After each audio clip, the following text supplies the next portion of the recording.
Greetings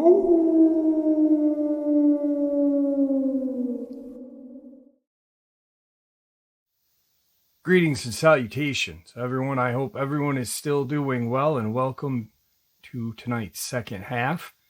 Before we jump into this very exciting second half, a couple links. As many of you know, I rely on Patreon, PayPal, channel membership, and the merch to help the channel to continue to grow and go. Links to Patreon, PayPal, and channel membership is in the description below. Merch displayed directly under the video. Also, Dogman Frightening Encounters, Volume 1 through 3, the audiobook versions. They were written and researched by Tom Lyons, narrated and produced by me, Jeff Nadolny. Those audiobooks are available on Audible, Amazon, and iTunes, links to which are also in the description as well. And finally, last but definitely not least, if you'd really like to help support the channel to continue to grow and go, simply subscribe. It doesn't cost a cent. Click the like button, takes half a second. If you don't want to miss out on any of the informative uploads I put out daily, click that bell icon, and folks, please leave a comment. Why? Well, because all these things really do help the channel to continue to grow and go. And yes, folks, they really do matter. Now, everyone, I have taken far too much of your time. Let's jump in to tonight's second half, shall we? Tonight's second half is a two-part upload. A subscriber, military vet from Iraq, shares his cryptid experiences over in the Middle East, and also some very terrifying paranormal stuff as well. Let's get into it. Louis, how are you? Doing great, Jeff. How about yourself? I'm doing good. Thanks for coming back and reaching out to me and letting me know that you had a couple other things that you wanted to share with us. Okay. For those of you guys who didn't hear, Louis was in Iraq, and he saw what we can only call a Chimera. And I'll turn the mic over to you and let you share what you want to share with us today. If you don't want to talk about the Iraq incident, you don't have to. You've had a couple other incidences, one with a possession and something that you saw in California as well. But this is Louis, and the mic is yours, my friend. All right. Thank you, Jeff. Okay. Well, I'm going to start with the possession. I guess that would be the first thing, because that's chronologically first. Actually, there's some other things first. Like, I was a sickly kid when I was first born. It was a couple of weeks after I was born. I had bronchial pneumonia, and not many kids survive that. Well, especially not in the 70s. You went from there. I guess growing up, I grew up partially in Costa Rica, partially in California, just back and forth. When we lived in, this is the one of those stories, things that happened. I was still young, maybe about six years old. We lived in Hawthorne, California. I'm sure everybody knows. Well, most of the people know. It's close to the airport, LAX. And we lived there. It was a small 2 or 3 bedroom house. Can't remember off the top of my head. I was still young. And my mom had an issue that this thing, it was like a dwarf type thing, used to appear, and had like a little light, like a candle, like it was holding a candle. Almost like, if you think about it, it sounds like, oh, she saw an angel. No, senor, not an angel at all. This thing used to tell her that everybody hated her, and that pretty much they really wanted to kill her, right? Mm-hmm. So just driving her up the wall crazy. Okay? And after a few times that she saw it, she told my dad that she kept seeing this thing. And it sounds like a priest to go bless the house. And so they called the priest. Nothing was working with the priest because the stuff was still coming.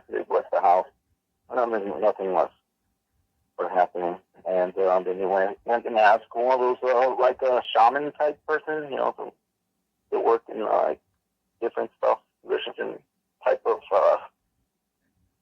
like witchcraft stuff, and they tell you about ghosts and things like that. I can't remember the name off the top of my head.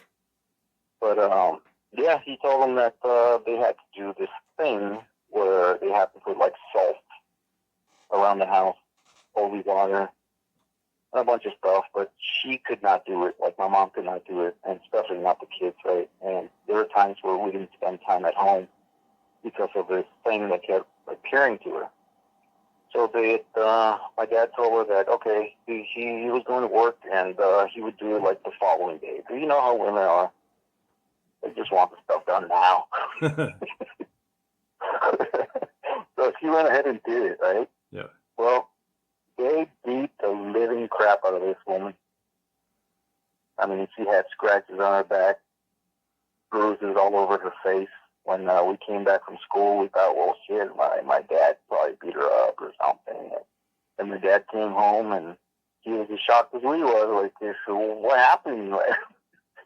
And, yeah, this entity, I guess, didn't like that she was doing that, so beat the living shit out of her. I know it sounds cruel. It's my mom, so I'm sorry. No, but, yeah, that happened. And, yeah, go ahead. No, I was just saying, no, you're fine. Okay. Yeah, so then my dad went ahead and did it. The stuff went away for a while.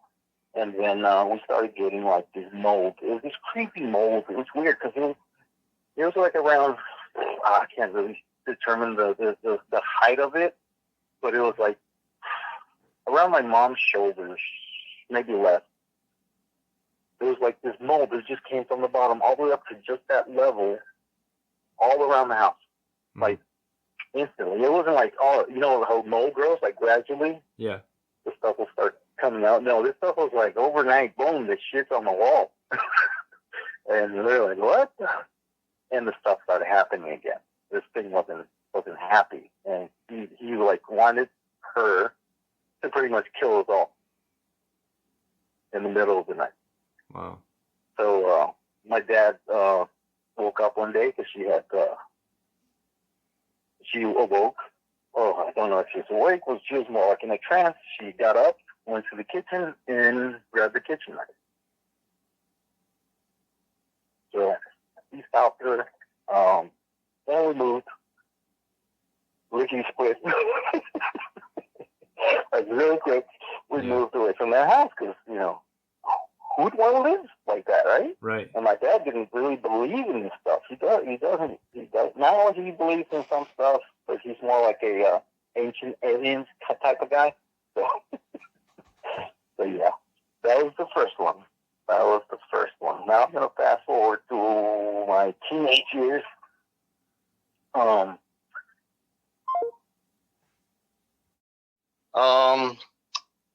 There was a house back in Costa Rica where supposedly there are like demon apparitions and stuff like that. It's in San Jose, by the way, the capital. That's where I'm from. And this thing, I guess it was like a ghost house, right? Okay. Apparitions, lights turned on and off, real crazy stuff, right? It's like this 3-story house. It's got like one of these small gates, with the spikes on them. Yeah. And we used to just play around there, and a friend of mine used to live there, and it was always creepy. But we used to get invited home, and the lights will turn off and off. And one time, his brother, my friend's brother, said something about, "Damn these lights," and the light exploded. Wow. And I was like, you know what? I hear my grandma calling. I wanted to leave, so I left. And there was issues about him getting in a fight with some weird entity, ghost-like thing. Beat the crap out of him. They left the house. They moved out. And the house was there empty for a while. I mean, these are like early teenage years. I was about 13-ish when they left. About 14, 15. Nobody lived there. my dumbass. No, at 13, that's when it happened. I was playing cops and robbers on the gate of the house, and you tie like a rope and you jump over the little gate thing, right? And all the kids went through. I'm coming up next. I get up on the fence, and I feel somebody push me. There's nobody behind me. I'm the last one. Because, I was the tallest one. So I'm the last one. Somebody pushed me. The rope breaks, and I get impaled on this fence. So, yeah, trippy stuff, Jeff. Trippy stuff. And I go to the hospital. I was there for about 3 months. I had an internal bleeding. I perforated my intestines. The only thing that pretty much saved me was the belt, because it was a leather belt, and it jammed up, and it only allowed about 3 inches of the spike to go through. Wow. And everybody was gone. I was hanging there, just hanging, like arms dangling, legs dangling, and everybody left, and they left me there, and I thought I was going to die. But I don't know. I get a fighting spirit, I guess. I push myself off the spike, and then I had to walk about a block to my grandmother's house, and nobody did anything. They thought I was just joking around. I told them, no, my stomach hurts, and they were watching The Love Boat. Everybody's laughing. My brother had this funny particular laugh that makes you want to laugh. So I tried laughing, and I couldn't laugh. I started crying. My uncle checked me. He saw the perforation. He said, "Why did you tell me you got hurt?" I told you I got hurt. And then they took me to the hospital. About 3 months, came back out. 2 years later, this was my screw up, Jeff. I mean, big time. I used to play soccer back in Costa Rica, and I was part of a team. And my mom had left. We had moved because my mom wanted to have her own place. She didn't want us with our grandmother. Mm-hmm. So we moved with her. It was a small 1-bedroom apartment. It was just my mother, myself, and my 2 brothers. And my mom had left because she was going to this, they had like a soccer tournament for some team. It was like 3rd division, whatever it is. Soccer is big in Costa Rica. I don't know why. But she was doing her thing. I was playing in my soccer team. And the kids asked me, like, "Hey, we found a Ouija board." Mm-hmm. And I was like, okay. And I already knew this history with my mom and, weird things. And I was like, "Nah, man, I don't know what you're telling me. I'm not playing that." It's like, "No, you don't have to play. We just need to borrow your apartment so we can play it. I mean, you can join us, but it's just going to be us." And I told them, "No, I'd rather not do that." And, finally they convinced me, and I was like, "Well, if you do it like really quick and leave, make sure you take everything with you." All right, cool. So they night comes, they come over. They're doing the Ouija thing. They invite me in, get in a circle. Everybody holds hands. They got candles on, and one kid's doing the Ouija thing. And I was like, "Man, this is full of crap. This guy's pushing the damn thing by himself." Right. So I'm not buying it, right? And I was like, "You know what, guys? I'm out. I'm gonna just sit here. You guys have about 10, 20 more minutes. Do whatever you want to do, and get out, right?" So they're like, "Okay. Well, let's concentrate and this and that." And then they're like, Who do we call? They talked about calling Elvis. They talked about calling a bunch of people. It was like a bunch of people. And one guy said, "Well, let's call the devil." And I was like, "You ain't calling." You're not calling that guy, right? So, and they're like, "Oh, man." I was like, "Yeah, I don't want to deal with any of that stuff. Just, get it over with and go." So they started talking about this goalkeeper that had killed himself after the World Cup. I guess he was played for El Salvador. I don't know if you guys follow the World Cup, but if you follow it, it was back in, I believe it was 84. El Salvador lost like 11-1 or 10-1. It was like a massacre, right? They messed them up, and the goalie committed suicide. So they wanted to call this guy, and I told him, "Dude, we suck enough already. We don't need to call this loser."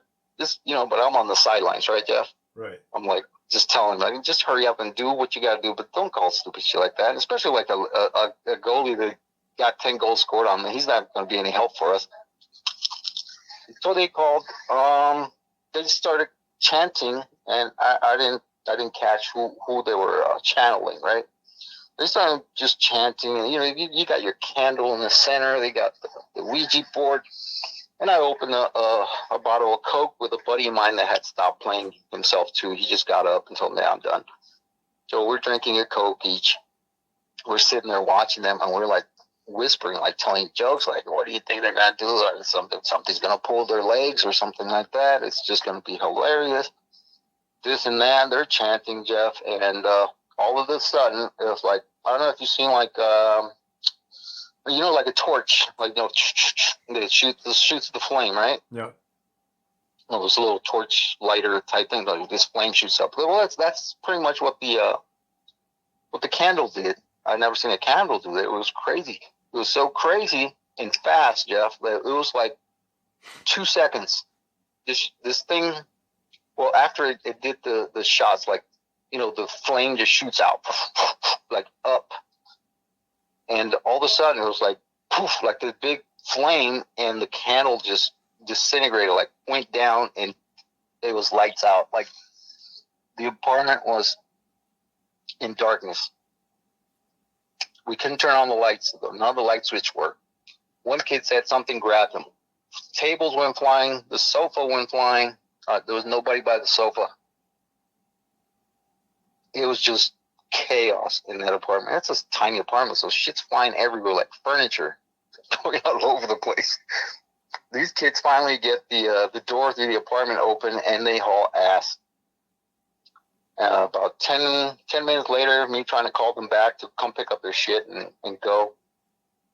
They're not coming back for the Ouija board. They're like, hell no, they're out in the street like, oh, what was that? Something grabbed me and this and that. They're just talking about crazy shit. And I was like, well, who fucked up the sofa? And I was like, there was nobody by the sofa, and it hit me. It was just crazy stuff. It was like total chaos, Jeff.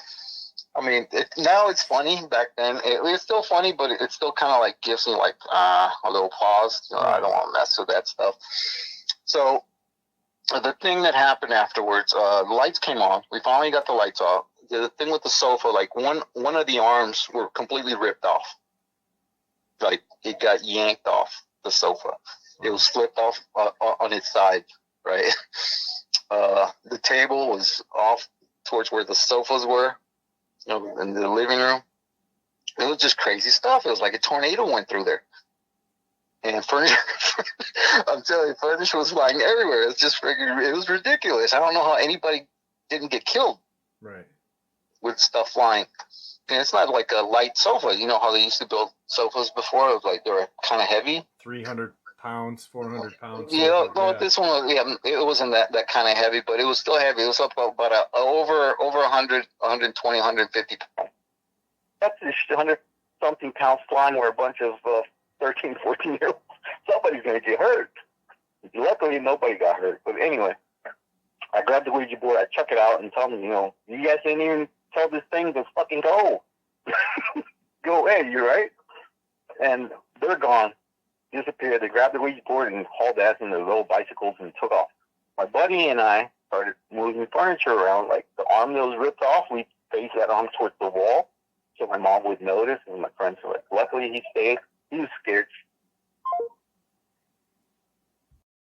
And he still stayed and helped me, put everything back together, rearrange the furniture. My older brother shows up. And my buddy said, all right, your brother's here, I'm leaving. I'm never coming back in this house again. I was like, all right, cool. So they come in, and he had a buddy. His buddy was the brother of the lady that had gone out with my mom to go watch the sports thing, whatever. Anyway, they come in. The dude tells us, hey, I'm going to stay here tonight. It's too late for me to go home right now, blah, blah, and dangerous at night. Okay, whatever. So he stays over. He used to like to write poems at night, right? So he's writing his poems. He's got like a candle with him, like a little candle while he's writing. I'm laying in bed, and he's got the radio on, and it's crazy because You know how they, here in the States, they'll tell you, like, at the tone, it's going to be midnight.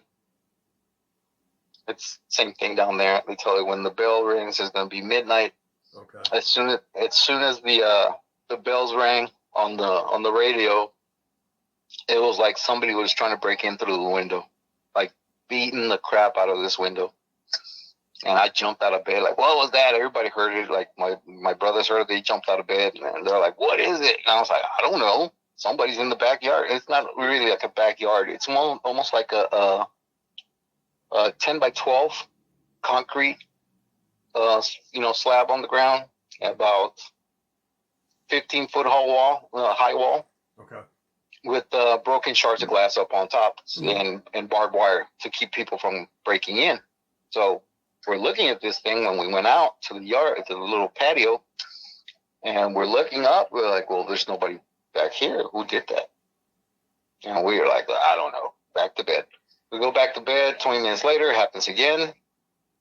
I couldn't sleep. I stayed up all night. It didn't happen again, but it was just that feeling, like that heavy feeling in the apartment. You know what I mean? Yep. Like the atmosphere there is like molasses. They're like, what the hell is going on? It's just weird. You feel this presence, like, man. All right. So next day, I'm tasked with breakfast. So I'm cooking eggs, and we're gonna make like omelets for my brothers. Yes, I did know how to cook when I was young. Good mom. Thank you. So I'm making breakfast, and my brother jumps in the shower. It's like about 8:30, 9 in the morning. He's in the shower. He comes out screaming. Something grabbed him in the shower. I just grabbed him and yanked him, and he starts screaming, slipping, falling, tripping all over the place, runs out butt naked. Something grabbed him in the shower. He doesn't know what it was. And we're like, okay, whatever. What can we do? Nobody knew. We can't do anything, right? So we're like, yeah, whatever. We're like, okay, cool. It's good to know. Everybody leaves. I head off to my grandma's house, and I didn't want to go back to the apartment, but I knew my mom was coming back like the following day, so I was like, man, I gotta go get the house ready, clean up the dishes and stuff like that. So I go back to the apartment. I try to turn on the lights, and the lights aren't working. So I figured, the breaker is probably off. Lights are off, like completely off. I hit the breaker, try to turn on the lights, and it's just like this feeling of this heaviness in the apartment. And I had to pee so bad. I was so scared. I went in the bathroom, but I had like one leg on the door. So, and I left my bicycle at the entrance, like laid down on the doors, just in case, it wouldn't close on me. But I didn't want to be trapped in there with whatever the hell was in there. And so I go in there and I pee, and like the door in the room starts slamming. And I didn't put it away, Jeff. I ran out just like I was, peeing and everything, straight out like a bat out of hell. Grabbed my bike, left the door open, ran outside with the bike, pushed it, got on it, and went to my grandma's. And she's like, what happened? And I was like, I'm going to stay here, Grandma. I'm not going back to the apartment. I'm by myself. I'm not going there. She was like, okay. Next day, my mom's coming. So I wake up. Now I got to go clean up the mess, the pee all over the floor. Pee all over the floor. It's crazy stuff. Pee all over the floor. I got to mop everything, clean up, rearrange dishes. My mom shows up. My brother comes home. My little brother stayed at my grandma's house. So my mom's home, and she tells me right as soon as she comes in, she's like, what happened here? I'm like, what do you mean, Mom? Like, nothing happened. Everything looks the same. It's clean. She's like, no, it feels weird. I'll make it short. Okay, bedtime. I'm going to skip all the other stuff, just chatter. So it's bedtime. Since the lady came back with her, there's two beds in the room. So I'm sharing the bed with my mom. The ladies that came with her, she's using the other bed. And my older brother, he's in the living room on the sofa. Right? So my mom wakes up, tells me that there's somebody in the living room. I was like, yeah, it's your son. my brother, he's out there. He's sleeping there. He's like, no, there's somebody there. I just saw him right by the window. Your brother's in the on the sofa. This thing is standing right there. So I was like, oh. So I yelled out and called my brother. It's like, hey, is somebody by the window? And he's like, no, man, I'm trying to sleep. And I was like, okay, you see, Mom, there's nobody there. About 10, 20 minutes later, same thing. She says, you hear something? There's somebody out there. I wake up, turn on the lights. There's nothing there. Went to the living room, turn on the lights. There's nothing there. Okay. There's a shadow now in the apartment. And, okay, she finally goes to bed. She wakes up, had a bad dream about the kid of her friend, right? Something about the kid being hurt. There's blood everywhere. So we get up and she goes and calls the house. The kid's fine. We get back to bed. There's blood on the sheets, on my mom's sheets, right? Like droplets of blood, right where her chest would be. I was like, Mom, you got a nosebleed or something? And she's like, no. I was like, well, okay, then give me the sheets. I grabbed the sheets, threw them in the hamper, and brought me the sheets. All right, back to bed, right? Okay, going back to sleep. The bed starts shaking. You know, like the whole exorcist thing. Right. The bed starts doing the Mexican hat dance. Just bouncing back up and down. I wake up. I'm like, what the heck is going on? And I'm waking up my mom. She's not like responding. And this lady, you know, she's next to me. She wakes my mom up. She gets up and she's like, what's going on? Why are you guys on top of me? I was like, Mom, the bed was shaking. You didn't feel it? She said, no, just let me go to sleep. And I was like, all right, everybody back to sleep. I'm guessing maybe half an hour later because I was tired, but still could fall asleep. So I'm sleeping and I get woken up again. Now the bed is like jumping. She's not tapping. You know how you hear like, oh, you hear the tapping like, people might say that, it's not level. So, you know, when you move, no, this thing was jumping up, down, like, you know, exorcist type stuff. I jump off the bed. My mom's got her eyes rolled up in the back of her head, and all you see is whites in the eyes. The lady's tripped out. And I asked her, oh, do you know how to pray? And she's like, no, I don't believe. I was like, you do what? I'm like, what? You don't believe in what? And she's like, I'm not Catholic. I don't believe in that. And I was like, oh my God. And I'd never been so scared where I couldn't even say the Lord's Prayer, Jeff. But that day, I could not remember anything. You know, back then I was Catholic, so, you know, not even the Hail Marys would come to mind. And so I'm like, okay, so I'm thinking, what do I do? How do I stop this? My mom had some rosary beads. I grabbed them, and I'm like, oh, God's going to help me. So I grabbed my mom's hand.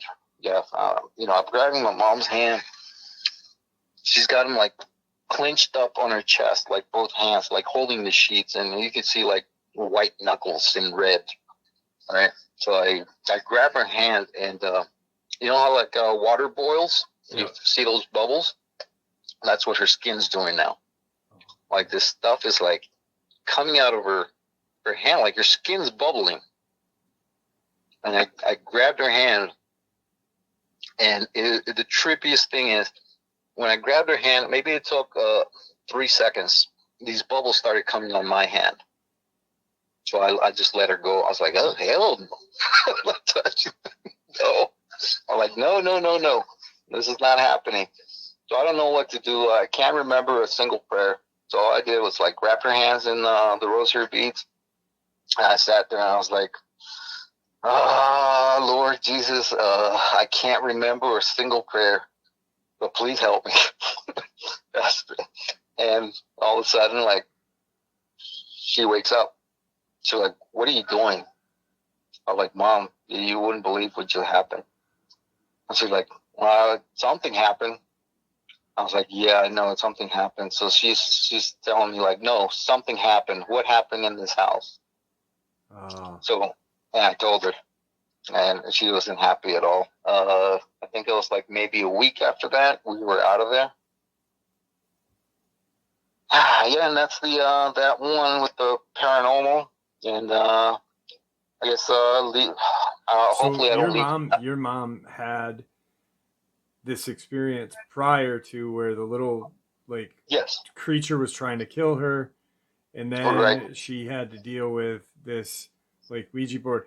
Did she ever tell you how she kind of knew that something happened there, or She just Yeah, she told me that she could feel something in the house. like some sort of presence? Something wasn't right. Yeah, Right. something was right, and she was seeing the shadow thing. Okay. So I don't know if I'm leaving like any other like ghostly things out, but no, I don't remember. Oh yeah, there's one more, but this is all. I'm already like I was like around 18 or 20, and this is funky. This is why I tell you that people don't believe. I didn't either, but I know now, Right. and that there is a creator and stuff like that. This kind of chokes me up sometimes when I talk about it. I don't really like telling it, but I'll tell you. I got in a relationship with this lady, right? I guess it was back when they had that thing in Kuwait. Okay. Because I remember that I was going to go sign up for the Marines, and they had told me that the sea landing thing, they were talking it on CNN and on the news. They were trying to do like a beach landing. Okay. And I was talking with the Marines at the time, and this stuff came out, and I was like, are you guys planning to actually do that stuff? And they were like, don't worry. By the time you finish basic, all that stuff will be over. I was like, right. So I just told them, you know what? I'm going to wait. This is over. I don't feel like dying in the beach in the middle of the desert somewhere. So, okay. So that didn't happen. I didn't go to the first Gulf War. But I got into a relationship with this lady that her husband used to be in the National Guard. He was a Mexican citizen, but he was a resident, right? But he's still in the National Guard. You can still sign up when you're a resident. You just can't stay in for too long unless you become a citizen. Right. You know what I mean? Yeah. All right. So he left. He abandoned them. It was her and her baby girl. We were in like this relationship, and this is weird stuff. It's like a point in my life where, I mean, back then I wasn't like a nice person. I was like 3 hairs away from being a monkey. Like seriously, just doing stupid stuff. So married women and stuff like that. To me, it was just fun and games back then. I got hooked up with this lady, and we had issues. Her husband called one day. He was like, "Oh, I stole his wife," and I thought, but that's neither here or there. I'm going to tell you the part where she ends up going back to Mexico with her daughter, meeting the guy, and this and that, and then comes back and tells me that no, that was after the incident. Okay, this is what happened. Okay, now we're going. She's about to go to Mexico in a couple of weeks. I come back from work, and this is back in California. I used to work for ITT Cannon back in the day in Santa Ana, California. That's the area. I'm not going to leave anything out today. I'm going to tell you guys everything. And she had gotten laid off, so she wasn't really going to work at the time. I was working. So the thing is, I come home. She had gone out. I don't know where she went that day, but I came home. But I was still at the time I was getting like that feeling like I need to like either end this or just find something else. Let's go somewhere else. Just forget about this girl because she's got issues. At the point where like discussing about her husband and stuff like that. So I was thinking about leaving. And, I come back home, and it's not like I was so overworked where, you put your head on the bed and you pass out, right? Nah, I wasn't like that. I wasn't tired at all. It was an easy day at work. I come home, I go to the room, and I'm sitting there not sitting yet. I'm standing just looking around, what do I have here? What am I doing? What do I have here? I'm just wondering, right? And like you just get to the bed and you just lay down and like throw your arms out and you just want to lay there and just look and think about life, right? Right. So I'm on the process of my ass hit the bed before my back touches the bed and my head hits the pillow. Yes, it's trippy, Jeff. I get pulled out. Straight through the ceiling. Wow. It was crazy. It was like an alien abduction type scenario. Right. This crazy stuff. I'm wide awake. I lay down with my eyes open. I go right through the roof. Man, where did you end up? I was floating in the sky, Jeff. I could look down. Wow. And, hold on. Oof. And this is all before your time in the military? Yeah. Okay. Yeah. Oh, shit. Okay. You need me to hit pause? Are you okay? No, I'll try to push through. All right, brother. If you need to take a break, just let me know. All right. Oh, no. So I'm floating in the air. I don't know where the hell I'm at, but I can see. I can make out what's below. It's California. Right down there. Like, the beach not too far away. I'm in Santa Ana. I'm close to the Newport Beach.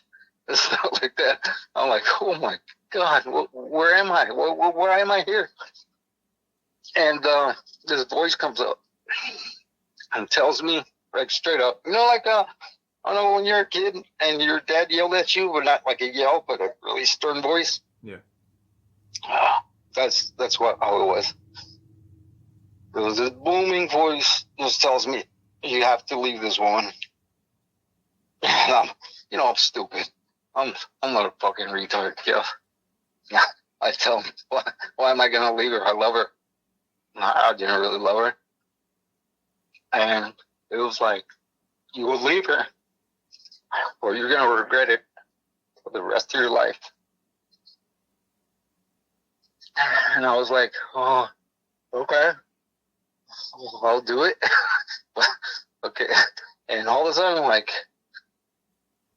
boom. Just in the same motion when my butt hit the bed, but I get slammed on the bed. And I jump back up like somebody put chili pepper up my butthole. Holy mac. Dude, I was so scared. She still scares me. Okay, here comes the kicker. I'm thinking, what do I do? How do I leave this woman? And I was like, oh, fuck, I just gotta pick up and go. Well, now it gets difficult, Jeff. Now she gets home and tells me that she's pregnant.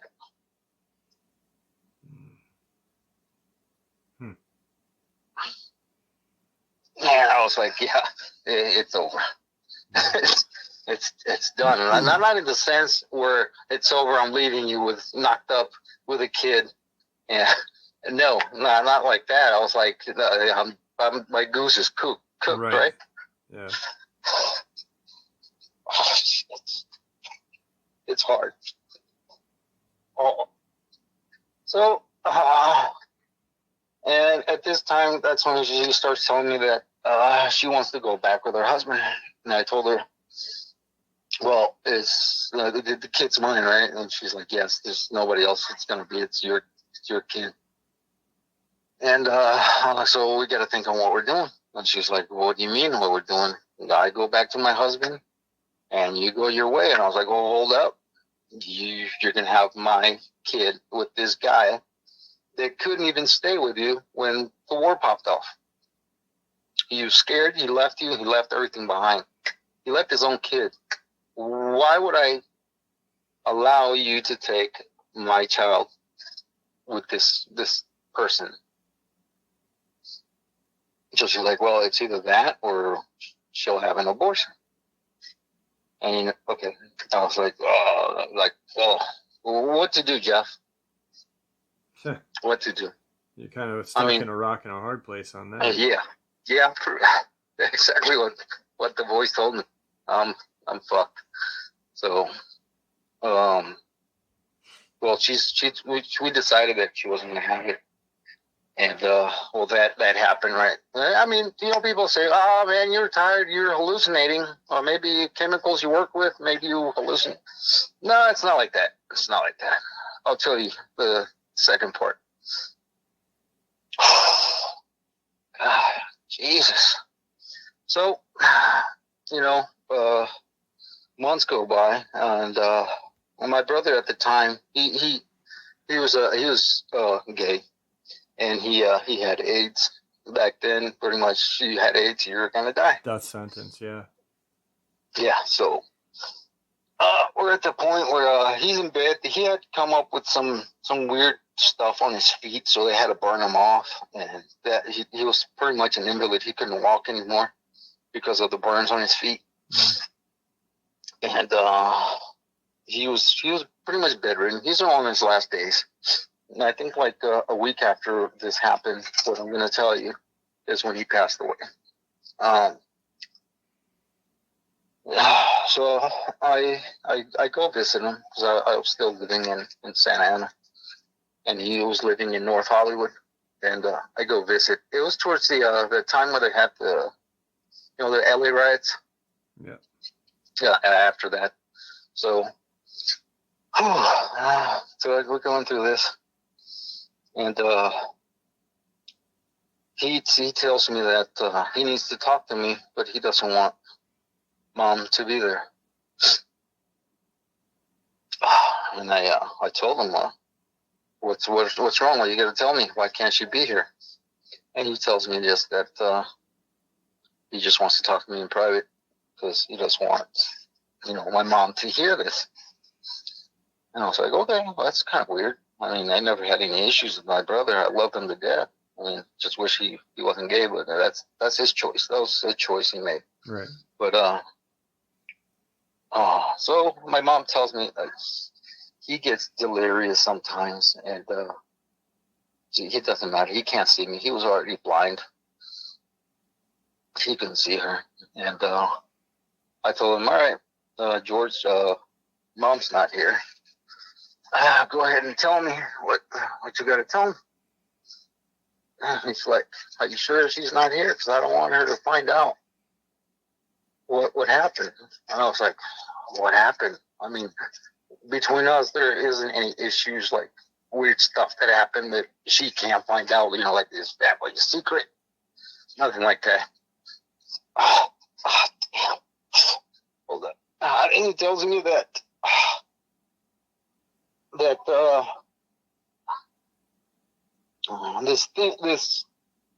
this girl came in and told him that everything was okay.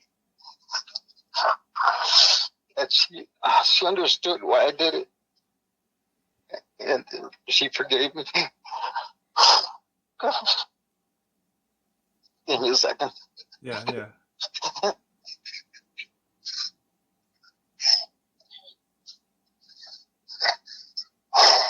Oh, okay. Are you sure you're all right? We can take a break. Yeah. Okay. Yeah, no, it's cool. So I broke down like a little baby, crying. I knew what the voice told me came true. So that was that one. So I don't believe. I know. Ooh, oh my goodness. Okay. So years later, no, I'm in Long Beach, California.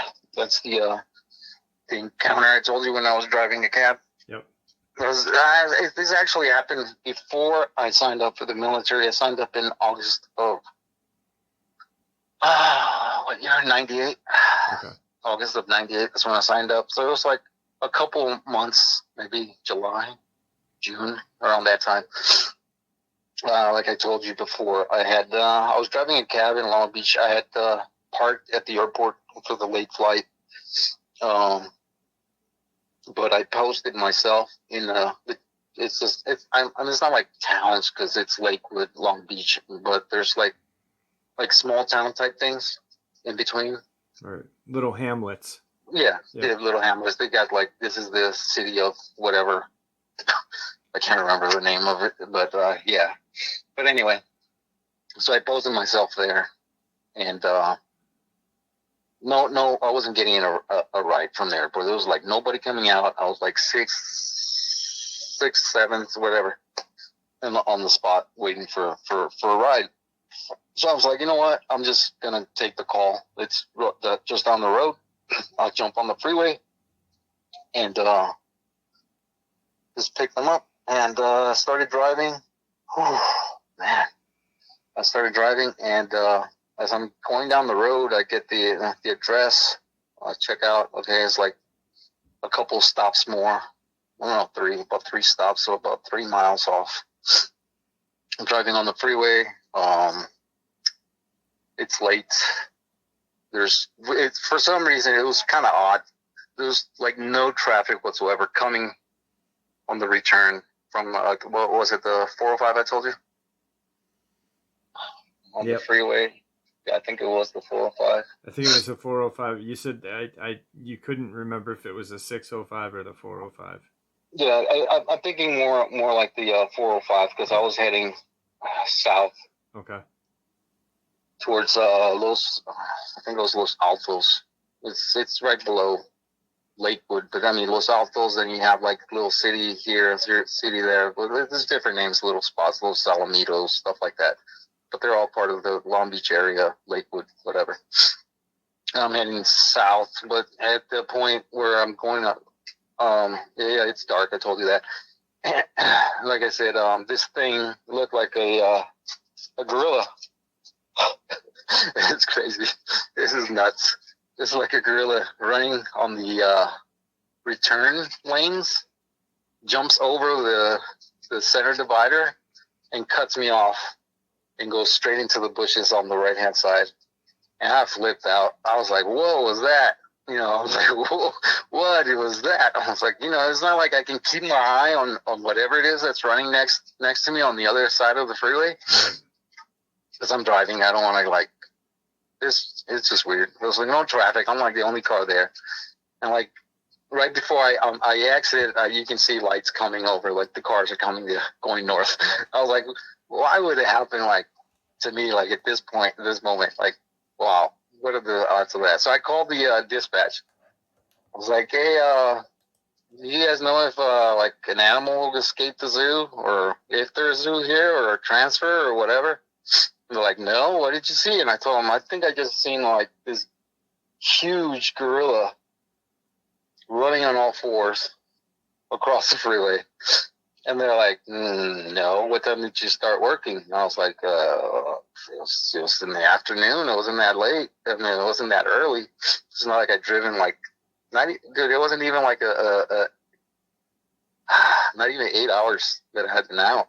And, you know, as a cab driver, you're not driving around like a maniac. When you want to make money, you park. Right. And you pick up calls and you post like in hotels and stuff like that. Like, so you don't want to work for the cab. You know what I mean? Right. Just you paying don't want to for be gas. wasting your money and gas and making no money. Exactly. So you just post it. I'm not like overexerting myself, running around like a maniac, driving like crazy. I'm sitting there just BSing most of the time. Making good money, I'll tell you that much. But anyway, that's neither here or there. So I seen this gorilla. They tell me, you know what? Maybe you've been driving for too long. Go to bed. And then log in tomorrow again. So I was like, you know what? That sounds like a crazy idea. I don't want to be out in the road with fucking giant gorillas running around. So I went home. I never saw anything again like that, like a gorilla. So yeah, that was the strange thing in California. Now I'm gonna go like really quick on the ghost first deployment in Iraq. First deployment, we were staying in one of I think it was Uday or Kuze, one of Saddam's sons. Okay. He had his own little compound palace type looking thing. Yep. It was bombed out. You know, some areas were bombed out with like craters and stuff like that. And then they had the Republican Guard barracks in the same compound where they had a kitchen, a bay where all the soldiers would sleep in. And it was something impressive, like crazy impressive looking, like great stuff. But a bomb hit it, so they didn't have any toilets. Water kept shooting out of it and stuff like that. Okay, so I'm a tank mechanic, M1s, and at the time we were doing services. So we were doing like if it needs oil, we change the oil, change the batteries. Filters, fuel filters, stuff like that, right? Mechanic stuff. Just keep death rolling, right? Right. So, doing the surfaces for the batteries, doing all that. A buddy of mine, he was always telling me that he wanted to find Iraqi dog tags. Because I don't know why anybody, because I had some. I told him, dude, I'll just give you some of mine. And he's like, no, man, I heard the tankers say they had like a bunch in the barracks. It was like a bay, like this deep building with all the beds. There were like bunk beds, the metal ones with the metal spring things on it. You just put like the shitty mattress on them. Like a rolled out mattress, yeah. Yeah, something like that. The roll up ones. It was just shitty beds, like all steel, and they're all flipped over, all. You know what I mean? Yep. They're on the side, so you got to hurdle stuff like to get through.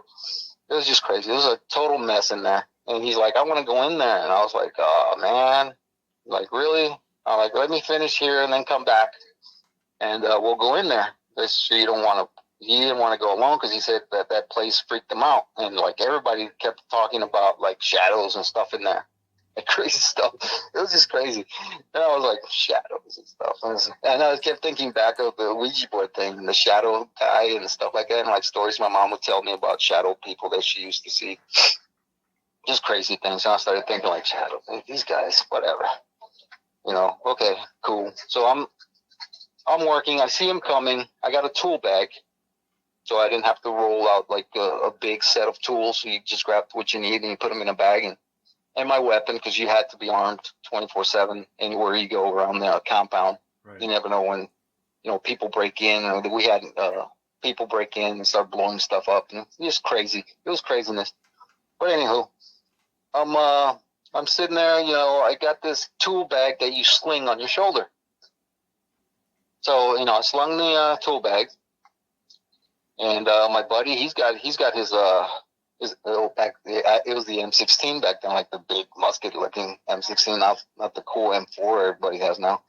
But anyway, he's like, all right, man, let's go in. So I was like, all right, cool. So just dog tags? He's like, yeah, just dog tags. I'm like, are you sure you don't want mine? Because I got like 6 of them, and they're stupid looking. It's like a piece of tin or aluminum, and they scribble, because to me the writing looked like scribbling. Right. And like if you're writing it by hand on metal, now, if your writing is scribble already and you're going to scribble on metal with metal, it's going to look awful, right? You're not going to make out what it says. So I was like, I don't even know why you want that junk. I got some if you want them, they're yours. But he wanted his own. So we go in there. We get all the way to the end.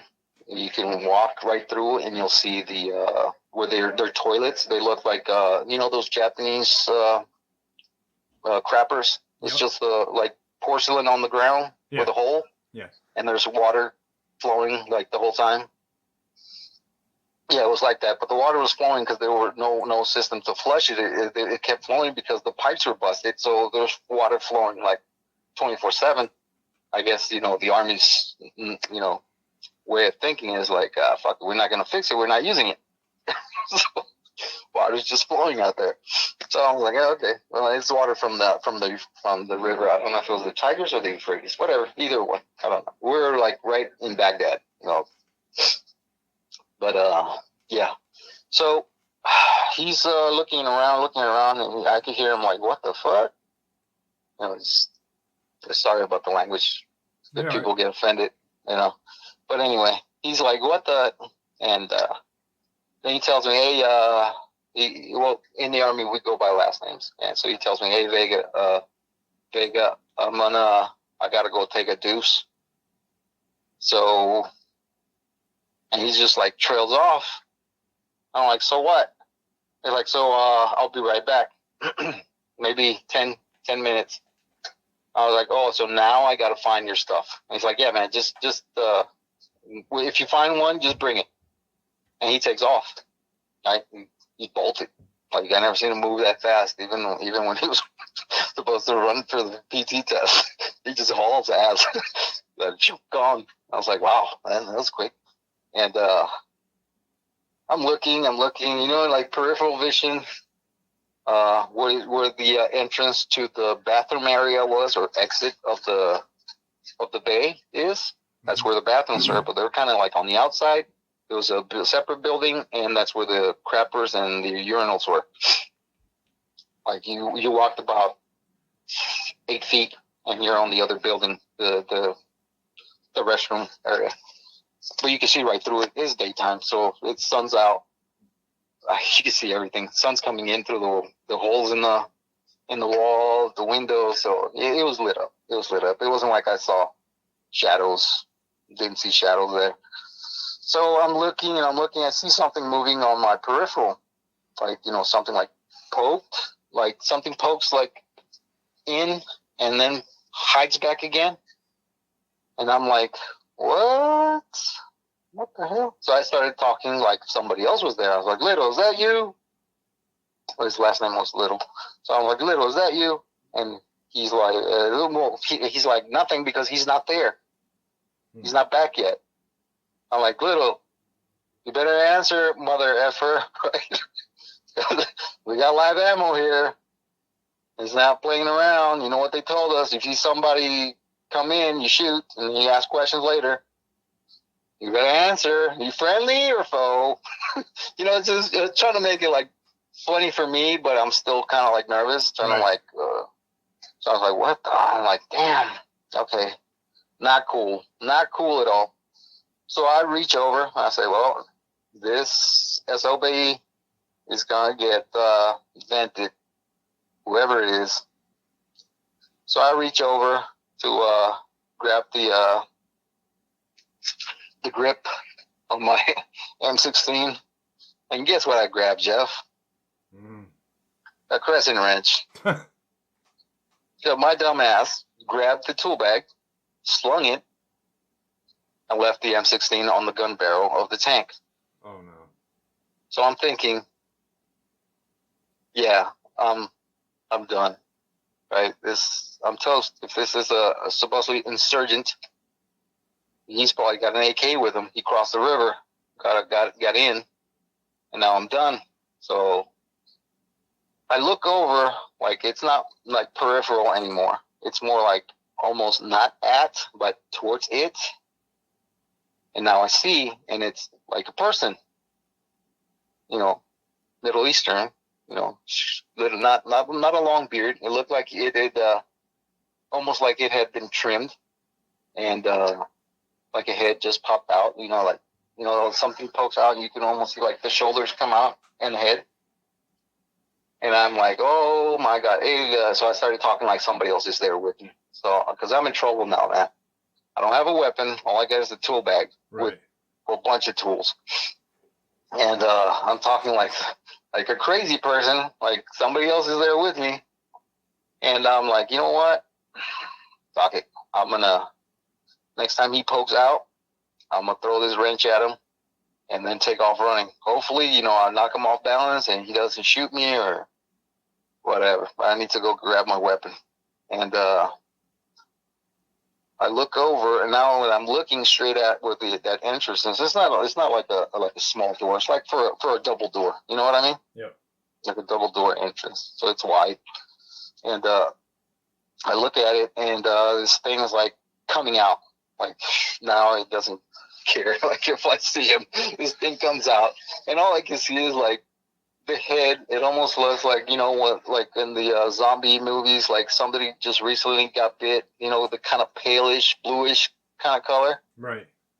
And I'm like, what the? But there's no legs. Just the torso up, and from the torso down, like when water ripples. Right. That's what it looks like sparkly water, ripply,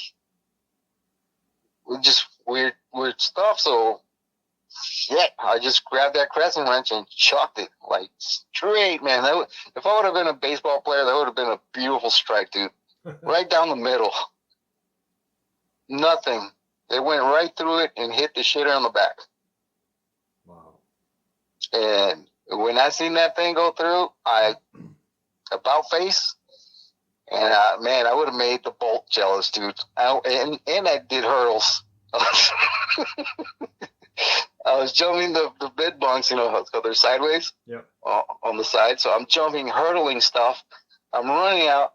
I come out and fucking make a right turn straight to the tank with my M16's like right on the barrel of the gun. I grab it and I'm pointing it, like charged it and everything. I'm pointing it right at the door entrance. And here comes Little. And he's like, so, what happened? I'm like, what the hell do you mean what happened? There's something in there. And he's like, did you see it? I was like, did I see it? What do you mean did I see it? Did you see it? And he's like, yeah, it was weird. I thought I seen like somebody was poking their head through. And I'm like, dude, are you serious? He's like, dude, I was so scared. I didn't know what to do when I just left. He's like, and really, I really did have to shit. Like, it scared him so much that he just had to shit. He was about to shit himself.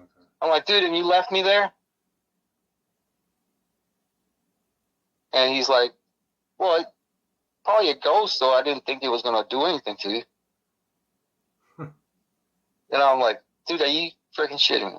And unluckily, like a couple of years ago? Well, I was still in Texas, so I'm going to say about 3-4 years ago, he committed suicide. Oh, wow. So, yeah, he's a good friend. I mean, you know how it is in the Army. We're all good friends until we leave. Then we don't talk to each other forever. Then somebody kills themselves. Then everybody's regretting not being in touch with each other. So, yeah, that's the military camaraderie for you. Right. So, okay, so that happened. So we go back to, I skipped the Germany ghost. This is creepy. But before I went to Iraq, I had just gotten there in 2000 and it was 2001, October. I just got into Germany because I already knew the guys in Germany were going to get deployed to Iraq. So that was part of my enlistment from Texas. If I didn't get re-enlisted, I was leaving the Army if I didn't get Germany, right? So, cool. I got Germany, then deployed to Iraq. But in Germany, we're in Baumholder, by the way. And just FYI, there was a guy there that, if you look around, Jeffrey Dahmer was stationed there.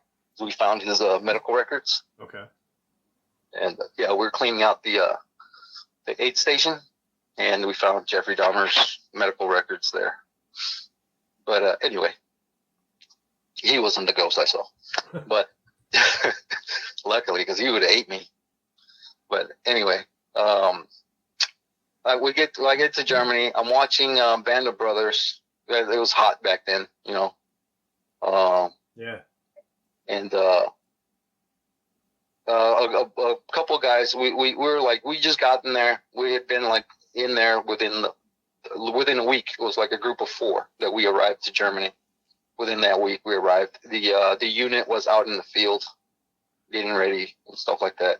And so we're stuck there. We don't have anything to do, really. Just show up to formations and stuff like that. And then police call, like go pick up cigarette butts, stuff like that. Just Army stuff, busy. And so I'm watching Band of Brothers. The guys come over and they're like, "Hey, you want to go to a bar? We can go to a bar." They told us that as long as we make formation in the morning, we're good in the evening. So I was like, all right, cool. so I take a shower, get ready. I'm in somebody else's room, by the way, so I can't like touch their stuff. I can watch the TV, and that's pretty much it. And I opened the door, and I had told them that, you know, when they're done, to come down and get me. So I'm the one on the bottom floor. The other guys were on the second floor. So second or third, I think Will was a guy in the third floor. I can't remember, but I know there was a guy on the second floor, or both of them. Can't remember. But I hear like boots. The door's open. I hear boots. I'm watching Band of Brothers, just chilling. You know, nowadays I think I maybe hallucinated, but no, it happened 2 times. So I'm sitting there watching Band of Brothers, and I tell them, "Come in, man." And I look over, and there's nobody there. I was like, "That's weird. I heard boots like right there." And I come out, and there's like a public phone where people get phone cards and they call home from that. And there's nothing there, just a little phone on the side, the beer vending machine. Check that shit out. Germany, awesome. They had vending machines for beer in the barracks. It was great. I love Germany. But anyway, yeah, nobody there. I was like kind of tripping. I was like, man, there's some loud boots. How can somebody be gone? There's nobody here. Like, there's me on the bottom floor. And I think the other 2 guys, there's either one on the second floor, one on the third, or both on the second. But I know they were up above me. That's weird. So I sit back down, and I was like, that's really weird. So I hear the boots again. I'm going to make this quick. I see this gray thing with black boots by the door. I'm looking over. I'm watching Band of Brothers. So I'm looking at like a German soldier, and I'm thinking like, is this guy serious? Just laughing. I was like, this is crazy. Why is this guy dressed up in a German outfit right by the door? And I get up and like walk towards the door. I was like, where did you go? And I popped my head out, and I was like, the what? There's nobody there. This dude was just there, the helmet and everything. Like old school German? Like a soldier German, ready to go to war. No rifle though, but he had the boots, the helmet, and the gray uniform. Wow. And I was like, what? So I was like, no, this is something else. So I start running upstairs. Found the dude's room. I knock on it. He's like, oh, sorry, man, I passed out. And I was like, who's been walking downstairs? He's like, I don't know. So we both go upstairs to find the other guy. He's up there. He's pre-gaming, right? Drinking his wild turkey before we go out to the bar, so he doesn't spend that much money. So I'm like, you weren't downstairs, right? He's got like cowboy boots and like a Confederate buckle. This is crazy stuff. So I was like, you weren't downstairs, were you? Because he's like, no. Why would I be downstairs? I was like, I don't know. Well, okay, cool. Let's go. So let's go to the bar, right? And a couple of days later, one of the guys told me, dude, something's freaky down here. Something scared me. I heard somebody walking in the laundry room. The laundry room was in like the basement of the building. It's like thick stone, concrete, they build the buildings like bunkers, right? Right. So at the far end, if you look at the wall, it's painted like that tan color. The army likes to cover stuff up, but you could tell on the not the brick but the block, you can tell there's like a swastika imprinted on the actual brick, the wall, the stone masonry thing that they did in there. Yeah, it's not like carved. It's like an outline of the stone outlaid. I don't know how to say, like out, sticking out just a little. Okay. But even if you paint it, you can still make it out. Right. If you're up close to it, you can't see it because all you see is the color of the wall. But if you back up, you can see it. Yeah. You could see it. It's like right there. And I was like, what? Some Nazi barracks? So I was like, that's crazy. I know, and I was like, this is all crazy stuff. I don't mean to cut you off really quick, but yeah. I got about 3 minutes of record time left. Okay, well, we can you want to do a part 2 of this? Yeah, that'd be fine. Okay. I could do it because I still got to tell you redo the Iraq thing with the Chimera. Yeah, I'd love to redo that now that we've got some better clarity with us. Right. Yeah, because I literally only have about 70 minutes of record time, and we're about 68 minutes in. I know. So, sorry about No, it's you're fine. It's a lifetime of stuff, and there's probably stuff that's happened that's it's probably forgotten and gone on with the wayside, and then with the mortars and stuff in my head, and it's just gone. Right. Yeah. Well, before we run out of time, I just want to thank you for coming back on. Okay. I do want to set up for a part 2. So maybe tomorrow you and I can touch base this again, get part 2 done. Yeah. And that way people can rehear the Chimera and whatever else you've got after that. Yeah, that's fine. Yeah. All right. Sorry about getting sentimental and stuff. No, guys, man. No, I mean, it was fine. It was fine. I'm sorry that you had to go through all of that, and I appreciate you pushing through and sharing it with us. That's fine. Appreciate it, man. Do me a favor. Don't hang up when we let go, because I'm gonna run out of time right now. So it was good having you on, my friend. Awesome. I'm here for you, man. All right, guys. That was Lewis's Middle Eastern cryptid Chimera experience. Let's jump into his paranormal. Tonight I have a guest, and his name is Lewis. He is an Iraqi war vet. It's a pleasure having you on, Lewis. How are you? Thanks, Jeff. All right, well, this happened in Iraq around 07. It was outside the city of Ramadi in a camp. I won't give you the camp's name. There's different ones, so we'll keep that private. The day that this happened, we were supposed to go on a raid. It's on this town. I guess supposed to insurgents activity and stuff like that. So the next morning we had to have the full attack force tanks, M1s, Bradleys, Black Hawk, Apaches, all that stuff. On the way to the staging area, which is outside the town, the little town. It's not even really a town, just a bunch of mud huts. And we were supposed to stage outside the area where there were some canals. In Iraq, they got these canals they use for irrigation. They're pretty deep.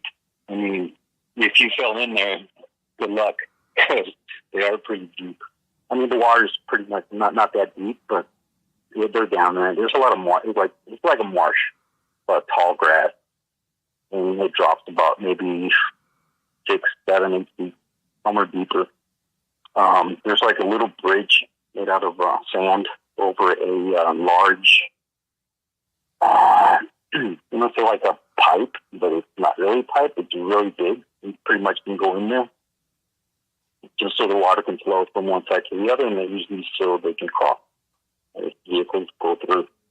They're wide enough for an M1 tank to go by, and they still have about 2, 3 feet on either side when the tank crosses.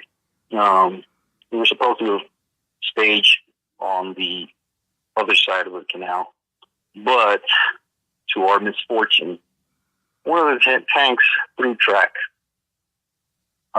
Usually when they throw track is on the outside and the track just comes off. This one threw it on the inside, so it jammed up. So now we got to cut the track. So with the pressure it has, it won't come loose. So we got to cut the track, take the links off, and then the tankers would put it back together. I was the TC of the 88 M1 Herc, and our first sergeant told me that after we had already fixed the tank, that I was going to be the sergeant of the guard.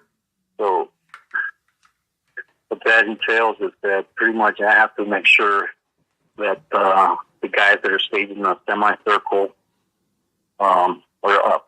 At least 2 guys up the vehicle, make sure they're awake so we don't get ambushed at night or whatever. You don't want to get ambushed when you're going to go on a raid. It's a big no-no. So all I had to do was to just go around and make sure everybody had people awake, eyes out, make sure you're ready for pretty much anything. So this particular night was very interesting because as I'm walking towards, let me explain how the medic track ended up on the other side of the canal. there's a drop, like an incline going down, maybe about 10 feet. So if you're standing at the bottom, you can't see on the other side. You're pretty much looking up. Where the medic track was a 113, ended up on the other side of the canal. The 88 was maybe about 30 yards back, but you could see from the top where they have the 50 cal mounted. You could see the top of the 113. And as I'm walking toward there after I'd done one of the rounds, I get to the edge where it starts to decline. It starts going down. And then there's the hill goes up about 4 feet, and the 113 was on the other side. Now, this is the canal crossing where I'm going to start heading down. As I'm coming right at the edge, this thing comes out from the marshy area, like the grass. There wasn't much movement, but you see something come out. It's dark. I got my night vision on, one eye closed, because you got to keep night vision in case you got to pull that thing up. And so you can still see, because that green light will blind you if you lose all your night vision. So you got to keep one eye closed. So I'm looking at this thing that's coming out, and there's a comparison to a lion. It was way bigger than a lion. I don't know, I've never seen a lion that's 10 foot long, or maybe more, because it's pretty much encompassed almost the whole crossing. It was big. It was big, tall. But even though it was tall, maybe about 4 feet tall, he was still in this position where, like, you see a cat and he's creeping and he's going to pounce on something. Yeah, I don't know. I'm pretty sure you guys know. They're crouched down, like, really low. Their elbows are by their back and they're still moving. Well, he's doing this. And I figured, shit, this thing's going to hit the medic track or attack it or whatever the hell this thing's doing. He's looking at it as he's coming out, and it's long. And when I say it's a cat-like, well, cat-like, like a cat, but not. The reason I say that is pretty much everybody knows cats' tails, the way they move, may seem like this movement of a snake. Well, this thing, its tail, it's more like a snake, but it's having the same movement, but he's got it upwards, almost like a scorpion tail. And not a scorpion tail, because on the tip of the tail, it's got this weird looking head, like a snake head. And it's moving on its, I'm not going to say on its own, because you know how cats move, the movement they do, but this thing, I mean, it's a head. It's not bushy. And I couldn't tell if it was bushy because night vision, the thing's about 20 yards from me, maybe 15 to 20 yards. But it has its own movement, like the tip moves like a head looking around. This thing comes out, looks towards the 113. And, I mean, I don't know what it is, so I'm like, what the fuck is that? Or what is that language? But that's what I said. And this thing turns around, looks at me, and he's pretty much about as shocked as I was, because now he knows somebody's seeing him. It seemed like he was disappointed that I was there. Or, I don't know. It was just a weird situation. He looks at me, he starts going round and round. You know, cats are locked up from one side to the other, like a caged jaguar or panther, from one side to the other. But he's looking at me and he looks to the ground, and at the same time, his tail is pretty much doing the same thing, like looking towards me. And, well, I got my M4. I'm still wearing my full battle rattle helmet. bulletproof plates on and everything. But I'm thinking, as I'm looking at this creature, I'm not going to say it's an animal as far as the animals go, because animals don't look that way. I'm thinking this SOB is going to get me. If I start shooting, if the 88 behind me, he's got the 50 cal, not towards where the 113 is, but that's at the limit where his range limit to fire is pretty much. So if I start shooting, they're going to shoot this way, especially if they see this thing on me or whatever. So they're pretty much screwed. And I'm stuck there just looking at this thing. And, well, at that moment, I was pretty much screwed. I couldn't see the medics in the back of the 113. I'm guessing either they were down or probably asleep, most likely. I'm not going to throw them under the bus, but those motherfuckers were asleep. And so I'm like, okay, well, I guess pretty much that's it. This thing's going to fucking eat me. But right before anything happened, once he turned towards me, now, when he turned towards me, his tail wasn't wagging anymore. It was more set up like a scorpion towards me. I didn't tell you that, Jeff, said about that. Yeah, but when he faced me, his tail was towards me, and it wasn't moving anymore. He was pretty much ready to do business, I'm guessing. The only thing that came to my lips at the time, I was pretty much, oh, I guess I'm going to meet the Lord now. So I'm like, holy Jesus, please help me. At that moment, I'm guessing the creature didn't like that. When I said, holy Jesus, please help me, because he looked kind of upset. And you could hear like a low growl. And he turned towards the marsh, he looked at it, looked at me, and then went back in it. Well, to my bad luck, I guess, I still have to go see the medics. So now I got to go towards where this creature was. So, you got to man up, right? So, fuck it. Just make sure I'm creeping slow, pointing my weapon towards where the marsh is, the little marshy area. I get to the medic track, I knock 2 up, nobody answers. I go towards the front, climb up on top, and they're out. So I get up there and start bitching them out. You know, it's not a situation where you're just gonna. It's not like we're going camping. You know, so you shoot the shit, go to sleep. The next day we go for the hunt. It's not like that. You stay awake. It's pretty much one guy with a knife will be taking those guys out. So I get back down. I head towards where the Humvee is, up armored Humvee. That's the command vehicle. First sergeant's in there.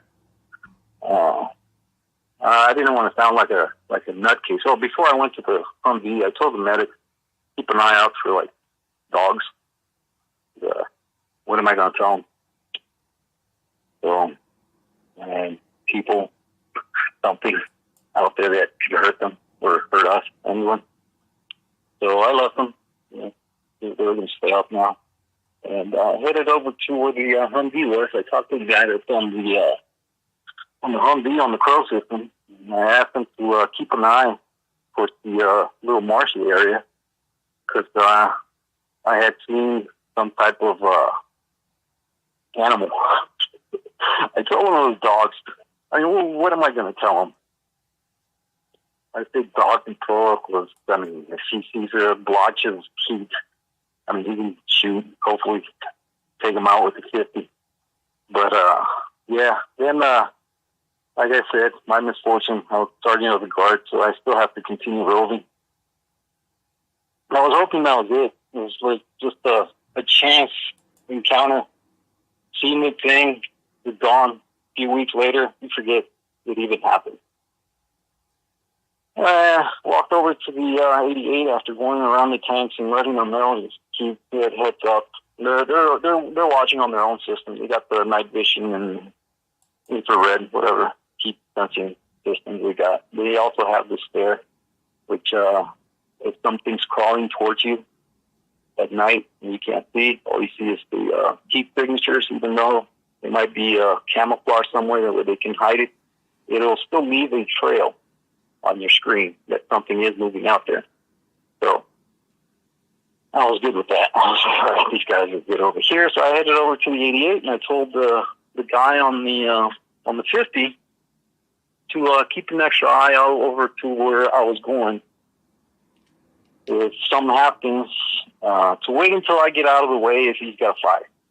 Right? So I figured, I'll get a chance to maybe this thing will attack me. He'll jump up. Hopefully I can move fast enough, shoot, and the 50 cal can take him out. Still didn't tell the guy what the hell I saw, or I just told him to keep an eye out there because it was weird. Those are my words. It was weird. Just keep an eye out there. So I headed back again as I come over to the area.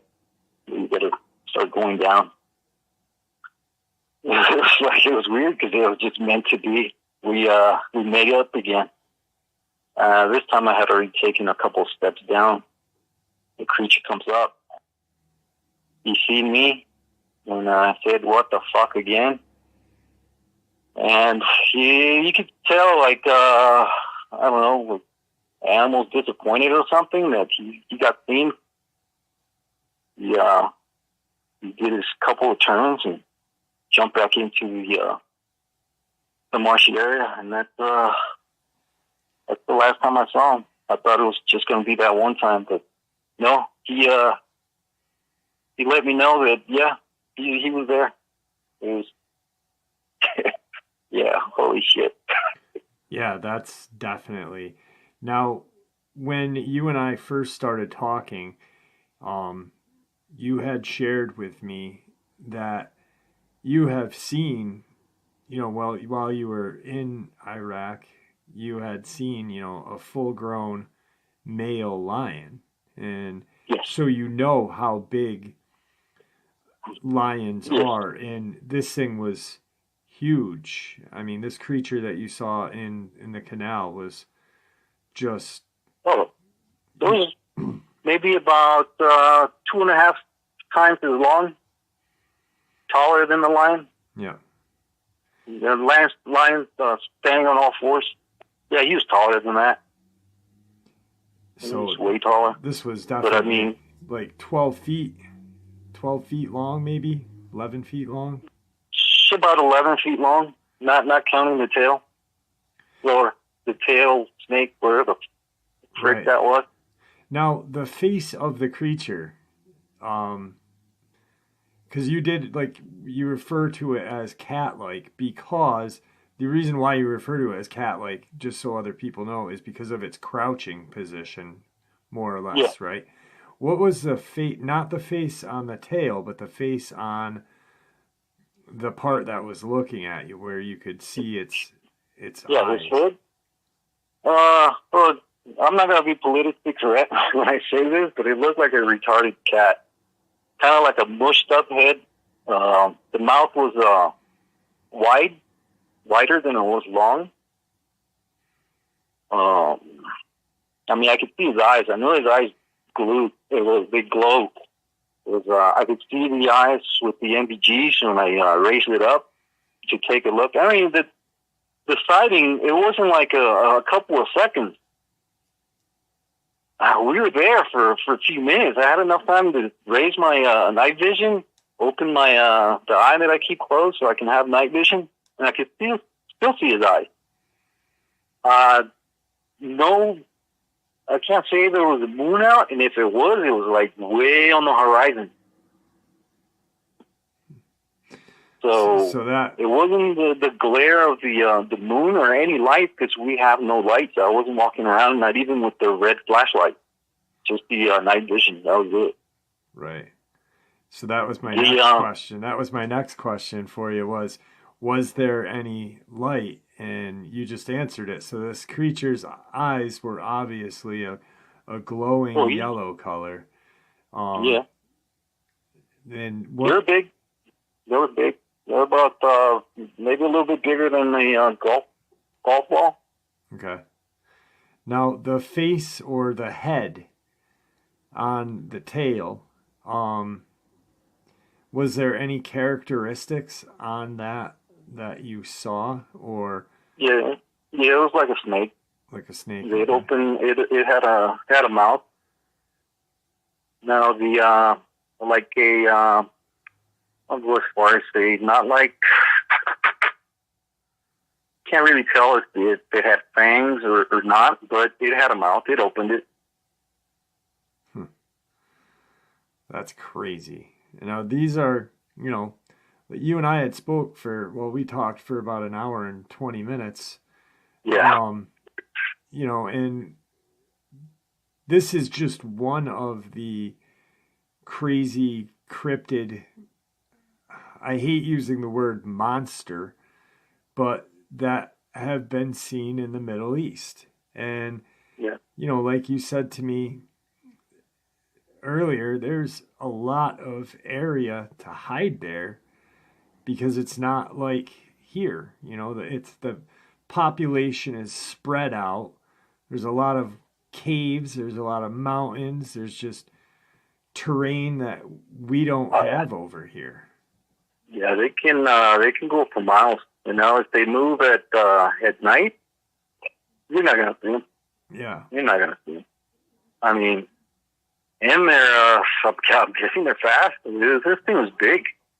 I mean, it wasn't skinny, like gangly or skinny like a house cat. Right. No, it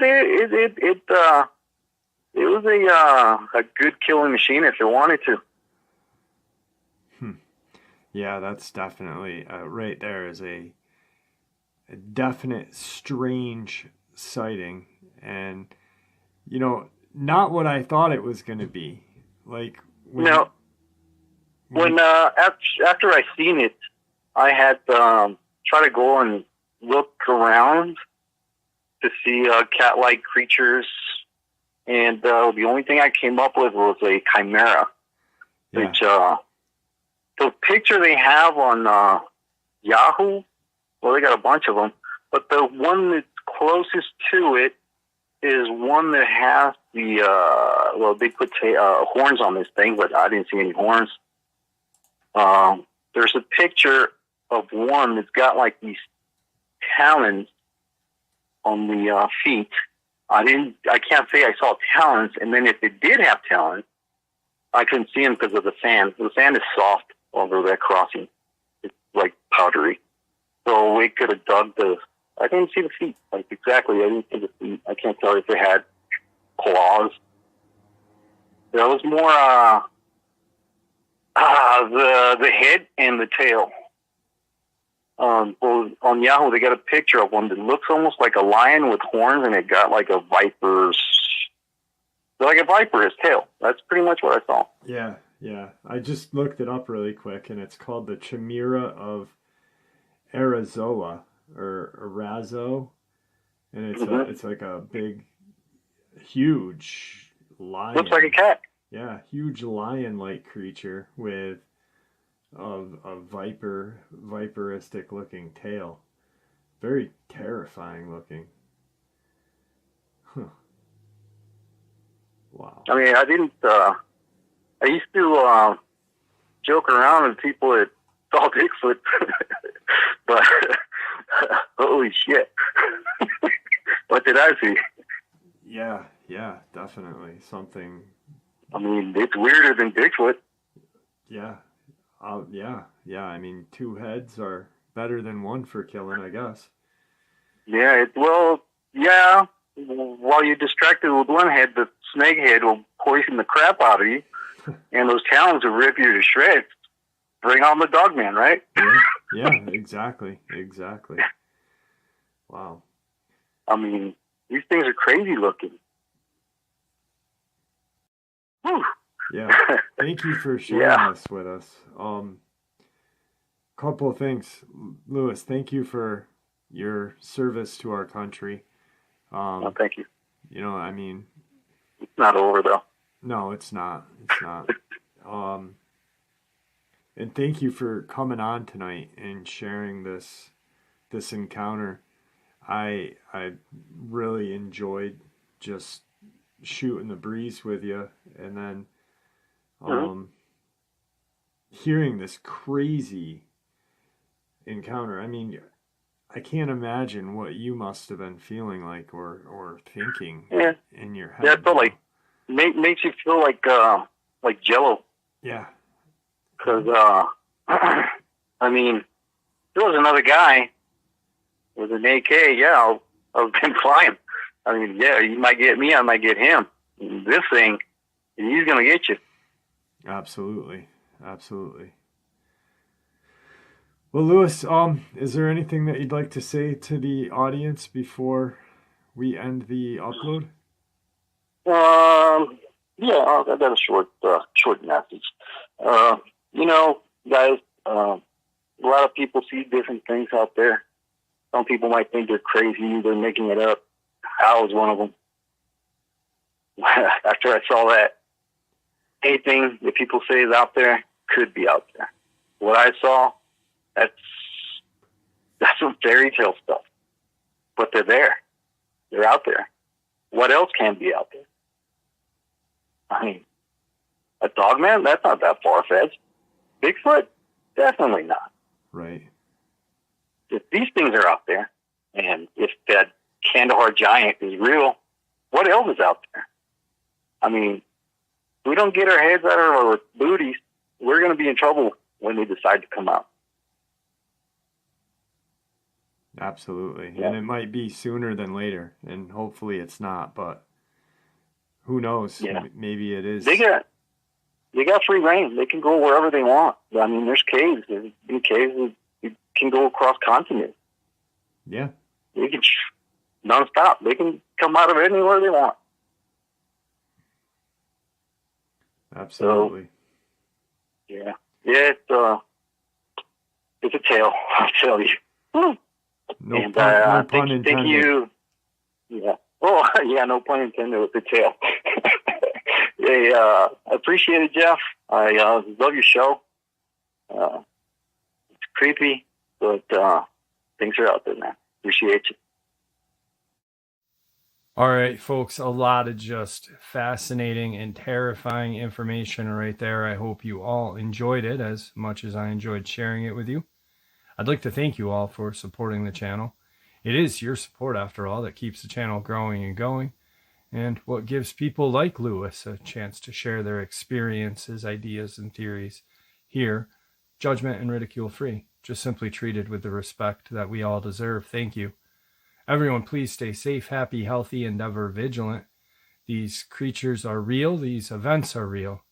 They are dangerous. Share this information with those you love and care about, and it may just help save their lives someday.